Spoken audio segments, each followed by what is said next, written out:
Bom, gente, eu quero fazer uma reflexão com vocês de algo que desde a palavra de abertura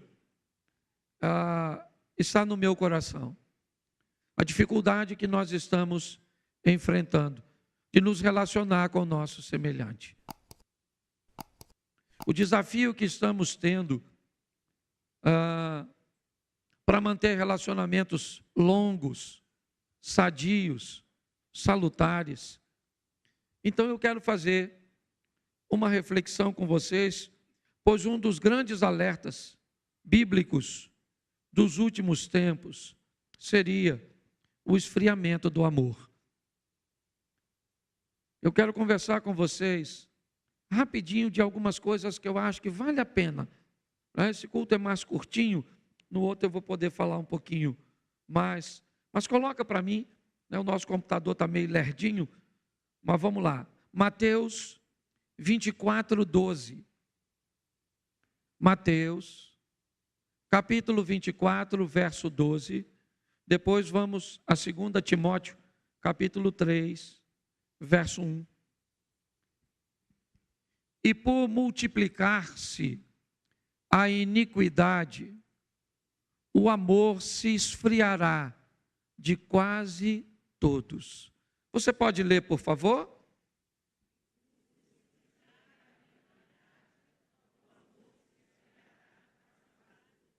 Feche seus olhos. Senhor nosso Deus e Pai, em nome de Jesus, eis aqui a Tua palavra. Continua falando conosco. Usa-me como um canal de bênção. Em nome de Jesus. Amém. Glória a Deus. Amém. Dois lugares sempre foram tidos como detentores do amor: a família e a igreja. São dois lugares que sempre nós esperamos encontrar com muita facilidade o amor. Mas a Bíblia nos faz um alerta de que na multiplicação da iniquidade, certo? O amor, ele se esfriaria, ele iria embora. Mas para que o amor vá embora, uma coisa precisa crescer segundo o texto bíblico: a iniquidade. É o crescimento da iniquidade, certo? Que faz com que o amor esfrie. Ou seja, às vezes a gente se depara com algumas palavras que não são rotineiras, que não são comuns, nossa, e passamos despercebido, mas provavelmente se eu perguntasse ao pé da letra para a maioria de vocês o significado de iniquidade, talvez muitas pessoas não conseguissem responder. Mas a Bíblia diz que é a multiplicação da iniquidade que compromete o amor das pessoas. Se eu não sei o que é iniquidade, eu fico desprotegido, até para que eu me defenda dessa tal iniquidade, que sequer muitas vezes eu sei o que significa. Então eu peguei aqui de uma forma simples. Iniquidade, na verdade, é o desrespeito e negação às leis e mandamentos de Deus. Quando eu desrespeito ou eu nego as leis e os mandamentos de Deus, é só uma questão de tempo até o amor pelo meu semelhante, ele se retire da minha vida. Isso é bíblico. Por que é que nós vemos hoje tantos filhos que não amam seus pais, porque tratam seus pais com tanta frieza? Por que é que nós vemos as pessoas tão frias com a dor das outras? Por causa do crescimento da iniquidade, o desrespeito ou a negação dos valores, dos mandamentos de Deus. E quando isso acontece, o apóstolo Paulo, escrevendo a Timóteo, capítulo 2, 2 Timóteo, capítulo 3, verso 1. Coloca, por favor. Isso. Sabe, porém, isto, nos últimos dias sobrevirão tempos difíceis, pois os homens serão egoístas, avarentos, jactanciosos, arrogantes, blasfemadores, desobedientes aos pais, ingratos, irreverentes, desafeiçoados, implacáveis, caluniadores, sem domínio de si, cruéis, inimigos do bem. Nós vamos até o 5. Traidores, atrevidos, enfatuados, mais amigos dos prazeres que amigos de Deus, tendo a forma de piedade, negando-lhe, entretanto, o poder. Foge também destes. Preste atenção, à medida em que as pessoas vão se distanciando de Deus, desrespeitando a Deus, negando a Deus, inevitavelmente, os dias vão ficando mais difíceis. Lembra a abertura de Paulo escrevendo a Timóteo? Que viriam tempos difíceis para se manter em casamento, difícil para estabelecer negócios, difícil para manter amizades, difícil para criar filhos. São tempos difíceis, porque se os homens deixaram de se orientar pelo que Deus determinou, eles vão se orientar pelo quê? Por si mesmo. Então a Bíblia diz que nós vamos nos deparar com pessoas amantes de si mesmas, onde os valores e os princípios de Deus já não são relevantes para elas. Não interessa quem essa pessoa seja, não interessa se ela é mais velha. Para que respeitar os mais velhos? Para que respeitar os direitos dos outros? Quando os valores de Deus vão embora, algum valor vai ter que substituir esses valores. E aí, Paulo também escrevendo aos Romanos, no capítulo 1, no verso 25, nos deixa um alerta bem interessante. Romanos 1, 25. Pois eles mudaram a verdade de Deus em mentira, adorando e servindo a criatura em lugar do Criador, o qual é bendito eternamente. Amém. É lógico. Olha o que o texto está dizendo. Os homens amantes de si mesmo pegam as verdades de Deus, certo? E a transformam em mentiras, em comportamentos e valores que têm o propósito de servir a si mesmo. Então a palavra de Deus, a Bíblia, ela não pode ser mais ultrapassada apenas por aquele que nega. Ela precisa ser ultrapassada ou rejeitada, certo? Por todos. Então o pecado ele se torna tão entranhado na vida de determinadas pessoas que elas não se contentam mais apenas em pecar. Elas se sentem incomodadas com todos aqueles que não têm a mesma prática que elas. Então esse tem sido um grande desafio. A Bíblia nos alertando que no esfriamento do amor, pelo aumento da negação, certo?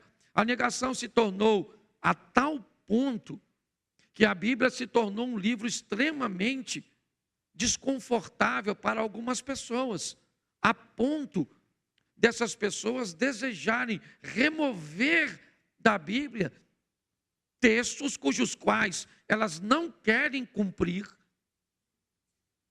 Mas beleza, está tudo certo. Elas não querem cumprir, mas não apenas não querem cumprir. Elas não querem que ninguém cumpra. Então você vê que o amor esfria, porque a negação e o desrespeito às coisas de Deus aumentam.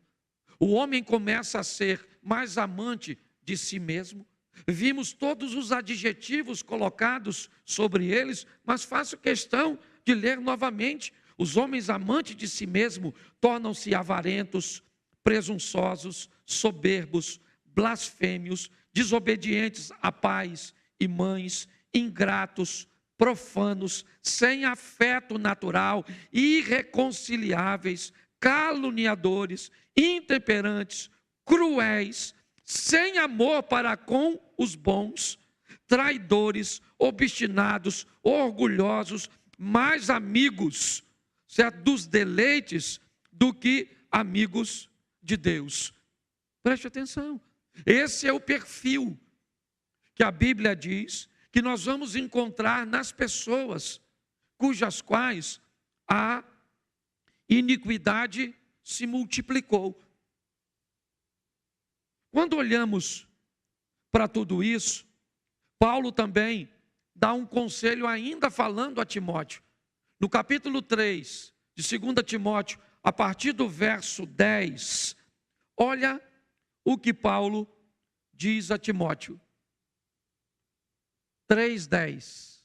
Tu, porém, tens seguido de perto o meu ensino, procedimento, propósito, fé, longanimidade, amor, perseverança. Olha só. Não. Pode voltar para o 10. Deixa lá. Preste atenção o que Paulo está falando a Timóteo. Eu gosto um pouquinho mais da minha tradução, pois ela diz assim: tu tens seguido a minha doutrina, modo de viver, intenção, fé, longanimidade, ou seja, capacidade de enfrentar oposição, amor e paciência. Paulo faz uma lista de 7 coisas que Timóteo estava sendo orientado. Primeiro, a doutrina. Depois, a maneira, a conduta, o modo de viver. Segundo, a intenção que estava por trás desse modo de vida. Mais importante de como se vive é por que se vive. Qual é a intenção que está por detrás de suas ações? É isso que ele está dizendo. A fé, a capacidade de resistir ou de enfrentar as oposições, algo que principalmente a nossa adolescência, juventude tem muita dificuldade. É muito difícil para eles ir para o ambiente estudantil e chegar lá, lidar com uma oposição tão forte, tão ferrenha, certo? Quer por material didático, quer pelo corpo docente, pelos professores, quer pelos amigos de trabalho, de escola, certo? Ao nível de oposição, às vezes, é tão grande que a capacidade dessa geração nova, eles não têm resistência o suficiente. E note que me parece que esse é um problema mais antigo do que a gente possa imaginar. Ainda no verso 3, volta no 7, por favor. Eu não sei com que tradução vocês estão aí, mas pode deixar assim, pode deixar. Que aprendem sempre e jamais podem chegar ao conhecimento da verdade. É aqui que eu quero começar a pregar. Aprendem sempre, mas não conseguem chegar ao conhecimento da verdade. Estão sempre ouvindo as mesmas coisas, ditas por pessoas diferentes, com vocabulários diferentes, de forma diferente. No mês aqui, no mínimo, você ouve 4, 5 pessoas passando por este púlpito, conversando com você, tendo um propósito, certo? De deixar uma mensagem. Ou seja, eles aprendem, mas eles não conseguem chegar ao conhecimento. a transformar esse aprendizado num comportamento, num modo de vida, numa intenção correta, numa fé bem fundamentada, numa resistência à oposição firme, no amor ao próximo e num poder ou num nível alto de paciência. Então me veio à mente a parábola do semeador. Uma parábola ensinada por Jesus para dizer para um orador quantos tipos de pessoas provavelmente estarão diante dele e quais serão o resultado delas. Essas cadeiras são presas, mas eu precisava pelo menos de 4 cadeiras aqui em cima. Coloca para mim aqui rapidinho. Tira ela aí, por favor. É só uma presilha.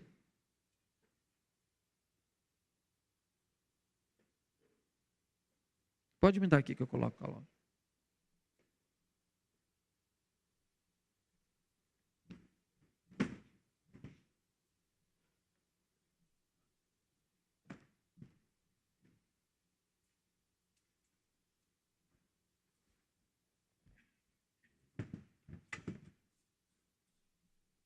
Eu não vou colocar ninguém sentado, não. Mas eu quero que você imagine que as pessoas que vão ouvir você falar, segundo Jesus, ela pertence a 4 grupos. Isso dá 25% para cada uma delas. E nós vamos dar uma olhada rapidinho na parábola do semeador. E talvez você entenda, porque muitas pessoas se comportam como se comportam na sua casa, na sua vizinhança e até mesmo dentro da igreja que você frequenta, seja aqui ou seja em outro lugar. Coloque alguém que você consegue enxergar com um comportamento cujo qual eu vou traçar sentado nessas cadeiras. Marcos, capítulo 4, verso de número 3. A parábola do semeador é narrada em 2 evangelhos, tá certo? Mas nós vamos dar uma olhadinha primeiro no evangelho de Marcos, capítulo 4, verso 3. Ouvi, eis que saiu o semeador a semear. E ao semear, uma parte caiu à beira do caminho, e vieram as aves e a comeram. Outra caiu em solo rochoso, onde a terra era pouca, e logo nasceu, visto não ser profunda a terra. Saindo, porém, o sol a queimou, e porque não tinha raiz, secou-se. A outra parte caiu entre os espinhos, e os espinhos cresceram, e a sufocaram, e não deu fruto. Outra, enfim, caiu em terra e deu fruto, caiu em boa terra e deu fruto, e vingou e cresceu, produzindo a 30, a 60 e a 100 por 1. Preste atenção. Segundo a explicação que nós vamos ver um pouquinho mais à frente, a semente desse semeador é a palavra de Deus. A terra dessa passagem é o coração, a mente do ser humano, do indivíduo que vai receber. Nós temos aqui, a primeira cadeira, que vai representar o solo à beira do caminho. Ele é compactado, certo? E este solo compactado à beira do caminho das pessoas que sentam na primeira cadeira, eles vão enfrentar como opositores as aves. Elas serão os inimigos desse primeiro grupo. A segunda, ela vai cair num solo que tem pedras. E então nós vamos ter aqui a representação das pedras. E neste solo a oposição é o sol. A terceira cadeira vai representar as pessoas que vão receber a semente em meio aos espinhos. E então elas vão enfrentar um nível de pressão tão grande, certo? Que que elas vão ficar improdutivas. E na quarta cadeira, nós vamos ter a terra boa. E com ela nós vamos lidar com a produtividade. Tá certo? Agora, Jesus vai fazer o seguinte, a partir do verso 14, Marcos, ainda no capítulo 3, no verso 14. Vai para lá, por favor. O semeador semeia a palavra. Onde? Nos 3 solos. Vamos lá? São estes o da beira do caminho, onde a palavra é semeada. E enquanto a ouvem, logo vem Satanás e tira a palavra semeada neles. Preste atenção.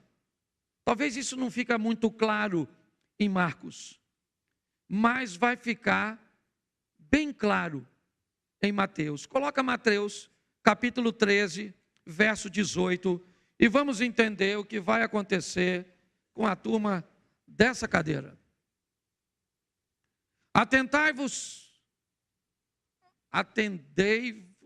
Atendei vós, pois, a parábola do semeador. Perdão.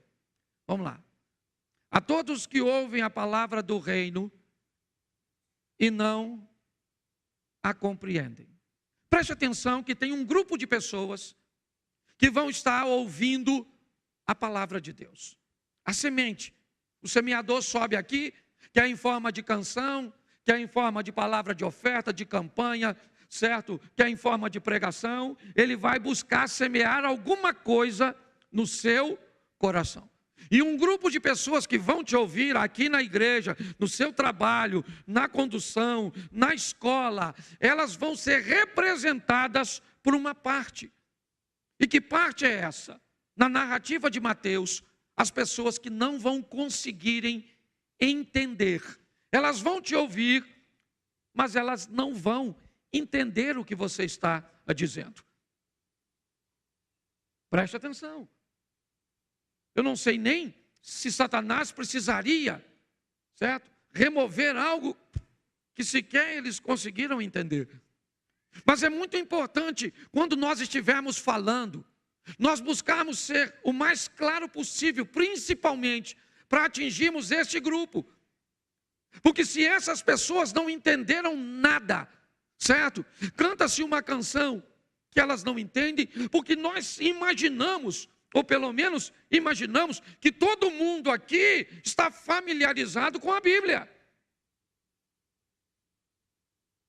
Certo? Nós estamos imaginando que todo mundo cantaria muito bem, caia fogo do céu e queima esse. Mas será que todo mundo sabe o que é esse fogo? Será que as pessoas estão familiarizadas com isso? Porque se falarmos coisas que as pessoas não entendem, o que elas vieram fazer na igreja? Nada. Dar apenas um passeio. E essas pessoas, elas vão embora. Elas podem até por algum momento, por uma emoção, sem entender direito, elas podem vir aqui na frente atendendo um apelo que sequer sabem o que está fazendo. Eu não sei se você sabe o número de pessoas que recebem Jesus e vêm aqui à frente. É bem maior do que aqueles que conseguem prosseguir e permanecer. E tem gente que depois, se você perguntar, ele nem sabe direito o que fez. Então, Jesus está dizendo que há um grupo das pessoas cuja qual você talvez pertença. Pastor, realmente, eu às vezes não entendo nada. Eu não consigo ler a Bíblia, certo? Eu não consigo, às vezes vocês falam algumas coisas, expõem algumas questões que, na verdade, eu não consigo entender. Então, se você não consegue entender, a Bíblia é bem clara. Vem o diabo, arrebata, tira do coração. Essas pessoas, elas podem até vir ao culto, mas na verdade não faz parte dele não, certo? E eu acho que deve continuar vindo, até que uma hora alguém se conscientize que tem que viabilizar uma mensagem que também acesse essa pessoa. E eu não estou falando só de igreja não, gente. Eu estou falando de qualquer ambiente. Tá certo? Essa semana passada eu peguei um voo com um senhor. indo para Recife, e ele era um general, um cara muito bem, né, posicionado, e ele sentou do meu lado e começou a me fazer perguntas de gente que não entendia nada. Eu não sei se vocês viram, não estou fazendo crítica nenhuma a ninguém, mas eu vi uma fala de Zezé de Camargo narrando um episódio bíblico onde Jesus tem um encontro com Abraão. Está batendo um papo. Você está entendendo? Ou seja, se você conhece um pouco de Bíblia, você viu que não tinha conectividade no que ele estava falando. Então, isso mostra apenas o que as pessoas entendem.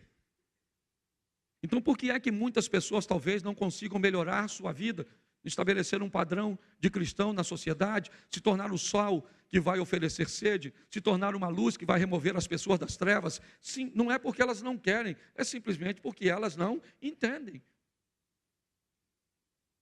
Você está entendendo? O eunuco estava lendo o livro do profeta Isaías. Filipe lhe perguntou: entendes tu o que lês? Ele disse: como eu vou entender se alguém não me explicar? Então é importante que tenhamos esse entendimento. Então, eu já tirei uma cadeira. Tá certo? Mas vamos lá. Volta lá, por favor. Deixa eu pegar Marcos aqui, que fica mais fácil. A partir do 14. Volta a Marcos, capítulo 4, a partir do 14. Agora eu vou ficar por aqui para ficar mais fácil. Isso. O semeador semeia a palavra. Vamos lá. Aí vai vir o primeiro grupo, certo? São estes os da beira do caminho, onde a palavra é semeada, enquanto a ouve, logo vem o Satanás e tira a palavra. Então tá bom. Mateus nos diz que essas pessoas não entenderam. Ok? Então vamos lá. Vamos para o próximo, 16. Semelhantemente são estes semeados em solo rochoso, os quais, ouvindo a palavra, logo a recebem com alegria. Vamos lá, 17. Mas eles não têm raiz em si mesmo, sendo antes de pouca duração, lhe chegando a angústia ou a perseguição por causa da palavra, logo se escandalizam. Preste atenção, porque agora nós temos o segundo grupo. A palavra foi semeada e o coração dessa pessoa é representado como um coração rochoso. Se você já foi em Israel, você deve entender um pouquinho o que ele está querendo dizer. Certa superficialidade da terra na maioria dos lugares. Ok? Onde sempre a terra disputa espaço com as pedras. É um solo rochoso. Tá certo? O deserto da Judéia, principalmente, ele não é como o deserto do Saara, de areia, certo? Ele é chamado de deserto, primeiro porque é inabitável, tá certo? Mas ele é composto de terra e pedra. Então, o que Jesus está relacionando aqui agora é dizendo que nós vamos ter pessoas sentadas nessa cadeira, certo? Que vão receber a palavra, a mesma palavra que o de lá não entendeu. Aquele lá não conseguiu pegar nada, esse aqui ainda pegou alguma coisa. Esse que sentou aqui, ele conseguiu receber, recebeu com alegria, certo? Mas ele vai ter problema com a resistência, com a longanimidade. Ele vai ser alguém que, quando enfrentar a oposição pela própria palavra, quando ele tiver que viver lá fora, debaixo daquela palavra que ele recebeu aqui dentro, e ele tiver que lidar com as oposições, com a perseguição, por causa da palavra, ele também não aguenta. Ele se escandaliza. A palavra escândalo ali, certo? Que é apenas fazer. É uma expressão que na maioria das vezes é utilizada por um caçador. Quando um caçador vai caçar, a primeira coisa que ele faz na mata é encontrar a trilha do animal cujo qual ele quer prender. Então o que ele faz? Ele coloca alimento na trilha para que o animal continue passando por ali. e logo depois ele arma naquela trilha, naquele percurso, a sua armadilha. Se ele tiver êxito, ele matou o animal. Se o animal conseguir fugir, o animal se escandalizou. Ele saiu do caminho, ele foi embora, ele saiu da rota. Ele estava andando do caminho, mas ele escandalizou. Certo? A palavra escândalo é sai do caminho natural, o que deveria estar andando. E é isso que a palavra está nos ensinando. Nós vamos ter um grupo de pessoas que vêm para a igreja e que amam receber a palavra. Amam cantar a palavra, né, em louvor, entra no coração deles, eles recebem com alegria, gostam dos pregadores, eles gostam de tudo. Eles só têm um problema, eles têm dificuldade de resistir a essa pressão. Quando eles recebem a pressão, a angústia e a perseguição por causa da palavra, eles não conseguem, e aí eles não conseguem, eles não conseguem seguir um padrão moral, eles têm dificuldade, eles são gente boa, sim, mas eles enfrentam uma pressão tão grande, que eles não conseguem se manter. É isso que a Bíblia está falando dos nossos ouvintes, tá certo?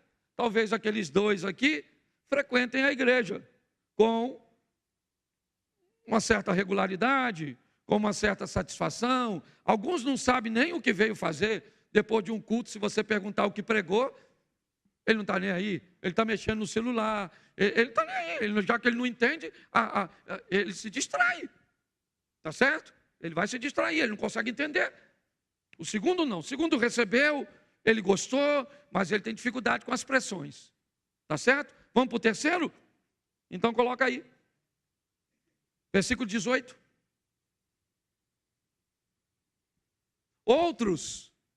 Os outros, os semeados entre os espinhos, são os que ouvem a palavra, vamos lá, mas os cuidados do mundo, a fascinação da riqueza e as demais ambições, concorrendo, sufocam a palavra, ficando ela infrutífera. Bom, eu vou deixar esse aqui ainda, porque esse aqui ele não sai da igreja, ele só não produz. Esse aqui normalmente ele não vai desviar, tá certo? Ele só vai dividir a atenção dele. Ele não é alguém produtivo. Ele é alguém que vem à igreja, certo? Ele gosta, ele recebe, ele entende, está tudo certinho. Ele só tem problema, certo? Por quê? Porque o nível de entrega, certo? Lembra quando o Eduardo veio aqui falando de oferta? É o nível de entrega, ok? É o seu nível de entrega. O quanto você pertence a Deus, não é o quanto você sabe dele. Nicodemos sabia muito mais sobre Deus do que Pedro. Pode ter certeza disso. Certo? Muito mais. Mas o nível de entrega de Pedro para Deus era muito maior do que o de Nicodemos. Então, se você puder ter as duas coisas, é muito legal. Agora, se você tiver que optar em uma das duas, eu vou, apesar de que uma não. Como é que você vai se entregar a alguém que você não sabe nada a respeito dele? É difícil. Mas o nível de entrega é que me encanta. Quem lembra aqui, mora nessa região há muito tempo, irmão Onofre?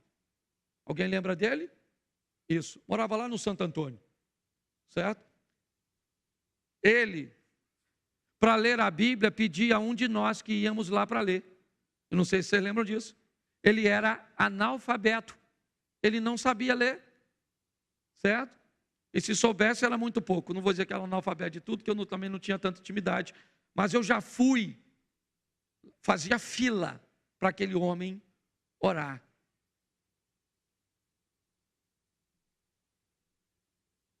A proximidade daquele homem era algo sensacional. Sensacional. Extraordinário. Ele sabia muito pouco, mas o nível de entrega era muito alto. Nos espinhos, o que acontece? A semente não morre, ela só não produz. E há uma sentença para uma árvore improdutiva na Bíblia. Ela será cortada e lançada no fogo. É isso. É muito importante nós entendermos isso. Porque parece que, não, mas eu estou aqui. Então está certo, você é o cara da cadeira de cá. Tá bom. E eu entendo todas as suas necessidades, todas as suas ambições, todas as suas preocupações, todas as contas que você tem para pagar. Eu entendo tudo isso, Sua fé só vai precisar aumentar um pouquinho mais, certo? Para que através da sua fé você entenda que o Deus que você serve é o Todo-Poderoso que provê todas as coisas. Das mais simples às mais. Eu levantei esses dias de manhã e na minha sala tem um sofá marfim. Devia ter, para não errar, pelo menos uns 200 cupins no meu sofá. Estava pretinho de cupim. Eu apavorado de que aquilo passasse para outra coisa, para outro lugar. O que é que eu fiz? Peguei o sofá, puxei para fora e já deixei lá fora. Já estava caindo aquele pozinho. E eu pensei, eu preciso de uma dedetizadora. Conhece alguma aqui em Xerém? Que pudesse me indicar? Se você é de Xerém, pois é, eu também não conheço não. Dedetizadora. E eu falei, sabe aquela coisa que você fala, você que é meio religioso? Jesus! Onde eu vou arrumar uma dedetizadora? E peguei meu carro e fui lá tomar um café, brother. Cheguei lá, um cara sentou, falei, ei pastor, tudo bem? Falei, tudo bem. Gosto muito do senhor. Nunca tinha visto o cara. Ele falou, eu estou por aqui, não gosto do futebol aí, mas eu sou lá. Eu acho que ele é de Mesquita, uma coisa assim. Eu falei, tá legal. Vou te dar o meu cartão. Quando ele me deu o cartão, era da dedetizadora. Eu não sei se você lembra disso, Reinaldo. Né? Certo? Deve ter umas 3 semanas, mais ou menos. Eu falei, mano, é dedetizadora. É negócio de cupim, sim. Ele falou, especialidade de matar cupim, está na época do cupim, o cupim faz assim, o cupim perdeu as asas, me contou a história do cupim toda. Eu falei com ele, mas deixa eu te falar uma coisa, eu acabei de botar o meu sofá do lado de fora precisando de uma dedetizadora. Você vai lá em casa agora. Ele falou, vou, mas me passou o orçamento, certo? Já encontrei com ele outras vezes lá. Por quê? Porque Deus, deixa eu falar uma coisa para você, Ele cuida das pequenas coisas e das coisas grandes. Amém? Eu estou te contando coisa que para você pode não ser nada, mas onde eu arrumo uma dedetizadora? Certo? Eu estava precisando. E ele me escutou, foi tomar café comigo e me apresentou o cara da... Mas vamos aqui, porque senão eu não termino. Agora, olha só, certo? Esse aqui fica na igreja. Só que ele não produz nada. Você conhece alguém assim? Não, né? Não, né? Conhece aquele que vem assim, lá uma vez ou outra, até gosta, mas uma vida bagunçada. Conhece não, né? Conhece aquele que não entende nada? Nada. Esse dia eu estava num culto, falei, abra sua Bíblia no livro de Abraão, capítulo 3, versículo 7. Um movimento para abrir. Quando, de repente, um dos que estava procurando olhou para mim e falou, não tem. Eu falei, sério? É só para você ver que tem gente que não sabe nada. E pior, tem gente que sabe menos. Porque tem uns que nem sabe que não sabe. Porque a pessoa que sabe que não sabe, ela já é instruída. Certo? Agora, presta atenção. Bota no 20. Os que foram semeados em terra são aqueles que ouvem a palavra e a frutificando a 30 e a 100 por 1, de acordo com a capacidade, certo? Sim ou não? Então nós dividimos aqui a turma da igreja em quantos? Então agora você olha o cara do passarinho. Passarinho, piu, piu.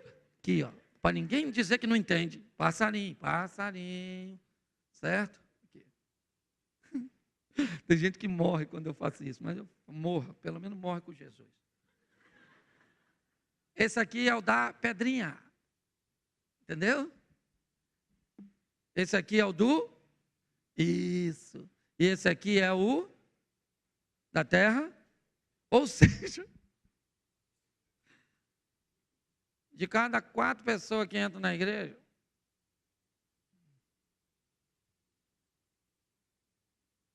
uma está legal, para 4 lascada.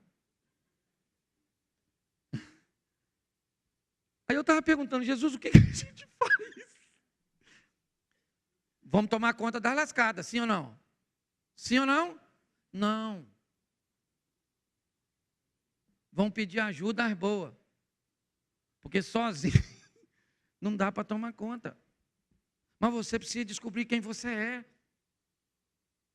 Sabe qual é o problema? Quantos aqui vieram de outra igreja? Levanta a mão. Pode levantar a mão aí, em nome de Jesus Cristo Nazareno.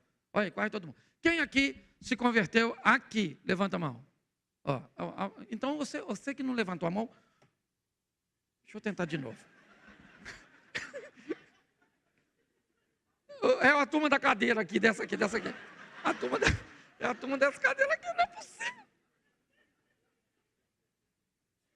Presta atenção.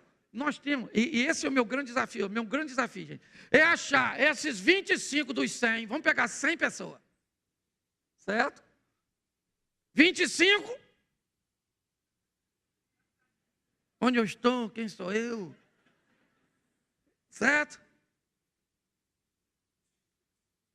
Segundo grupo, se me perseguir eu nego. Terceiro grupo, eu estou atrás de La Plata. Você está entendendo? Estou querendo a benção. Tem campanha aí para ficar rico? Uma casa no céu e 3 na terra. Isso aí. Você está rindo, mas é sério. Então, pelo menos a gente precisa saber quem nós somos. Sabe, não estou aqui fazendo nenhuma crítica, não. Estou tentando fazer você olhar para você. Certo? Não é olhar para os outros, não. É você olhar para você. E descobrir quem você é. Por quê? Porque Jesus está voltando. A maneira cuja qual... gente, eu não sei se você já ouviu isso. Eu vou falar, eu sei que estão gravando isso. E estão transmitindo. Então vai ficar registrado. Porque tem gente que pode provar. Jesus anda aparecendo no Egito. Para muçulmanos. Aparecendo. Aparecendo, não é conversa fiada, não. Esse ano agora, eu vou lá na igreja do Lixão, do Samed. Você consegue entender? Jesus está voltando. E nós temos que tomar uma providência primeiro para fazer o evangelho chegar ao cara que não entende.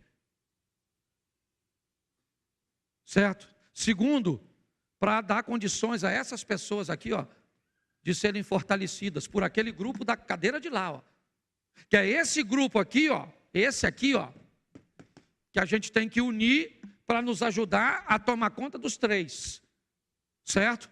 Ajudar a tirar os espinhos que sufocam aqui, entendendo a importância das coisas e dos bens materiais, certo? Mas que o reino de Deus é maior do que tudo isso e o Deus que nós servimos provê todas as coisas, amém? Nos fazendo forte o suficiente para superarmos as perseguições da turma dessa cadeira aqui que não consegue se firmar, certo? E nos ajudando e nos dando estratégia para conversarmos e levarmos a palavra para esse grupo, porque segundo a palavra de Deus, Deus não quer que ninguém se perca, e somos nós que vamos trabalhar isso. Nós precisamos. Agora, como é que nós vamos fazer isso?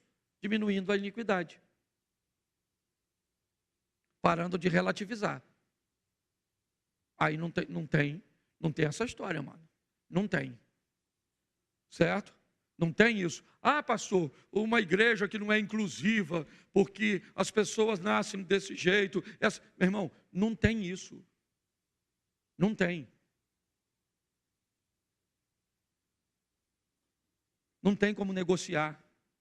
Não tem como relativizar. Não tem. Tá certo? Agora também, a única forma de não precisarmos relativizar é amarmos. Porque o amor constrange. As pessoas, quando são amadas, certo?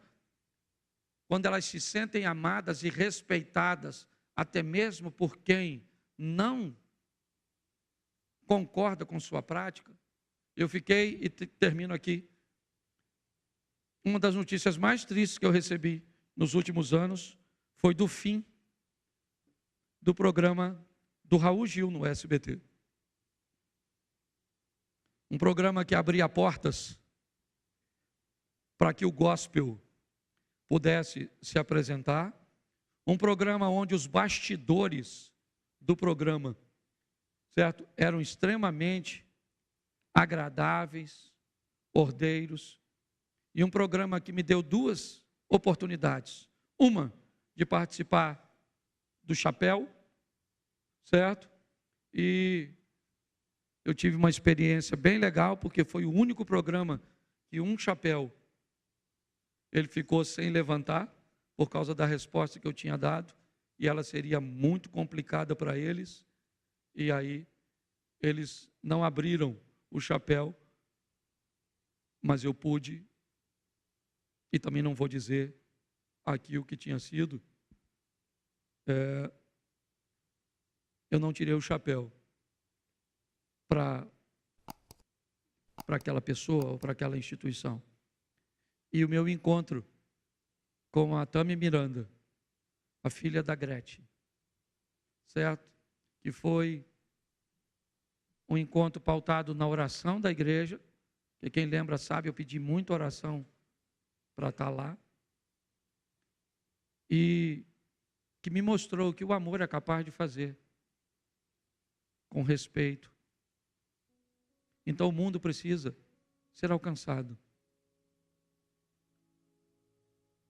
Que mundo, pastor? O seu. O seu precisa ser alcançado por você. O meu por mim. Eu não vou alcançar seu mundo. Eu não vou conseguir falar de Jesus para seu vizinho. Eu não vou conseguir falar de Jesus para sua amiga do trabalho, porque ela não pertence ao meu mundo.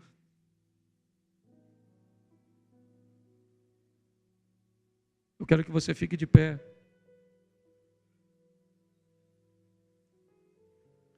E eu quero trazer de volta as 4 cadeiras para cá, porque é nossa função fazer com que o Evangelho chegue a todos. Sejam eles capazes de entender, sejam eles fragilizados pela pressão da perseguição, sufocados pelos interesses das coisas materiais. Mas se você sentou hoje nessa cadeira, se prepare para nos ajudar. Porque sozinho nós não temos como cuidar dos outros. Não se preocupe com a produtividade. Um a 30, outro a 60, outro a 100. Se você quer se tornar mais produtivo, lembra, a produtividade e a entrega na parábola dos talentos é por capacitação. Capacite-se.